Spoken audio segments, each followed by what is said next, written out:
ଆସନ ଆଉଛି ଘର ଘର ଦଶୀପୁର କୁଆଡ଼େ ଯାଇଥିଲେ? ଯାଇଥିଲି ବିଲକୁ ଏଇ ବିରି କାମ କରିବାକୁ ଆଉ ବିରି ଓପାରିବାକୁ ଆଉ ଖରା ହେଲା ପଳେଇ ଆସିଲେ। ଖରା ହେଲା ବର୍ତ୍ତମାନ ବି ଇଲେକ୍ସନ୍ ପାଖେଇ ଆସିଲାଣି, ଟିକେଟ୍ ପାଇସାରିଲେଣି, ଖାଲି ନମିନେସନ୍ ଦାଖଲ ବାକି ଅଛି। କ'ଣ ମତାମତ ଅଛି ଆଉ କ'ଣ ସବୁ ବିକାଶ ହେଇଛି? ବିକାଶ ତ ବହୁତ ହେଇଛି। ବିଜେଡ଼ି ସରକାର 25 ବର୍ଷ ଭିତରେ ବହୁତ ଉନ୍ନତ କରିଛି। ରାସ୍ତାଘାଟ ଭଲ ମନ୍ଦ ଯାହା ସବୁ ଦରକାର ଯାହା ଗରିବ ଲୋକଙ୍କୁ ବି ଦୁଃଖ ମାନେ ସାହାଯ୍ୟ ହେଇଛି।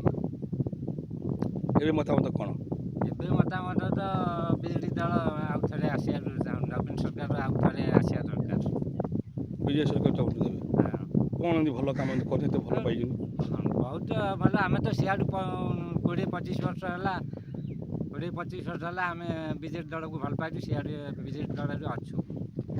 ଶଙ୍ଖକୁ ଭୁଲି ପାରିବେନି, ମୁଁ ଶଙ୍ଖକୁ ଭୁଲି ପାରିବେନି। ନା ଶଙ୍ଖକୁ ଆଉ ଭୁଲିବୁ କାହିଁକି? ଆମେ ତ ସିଆଡ଼ୁ ବାପା ଅଜା ଆମର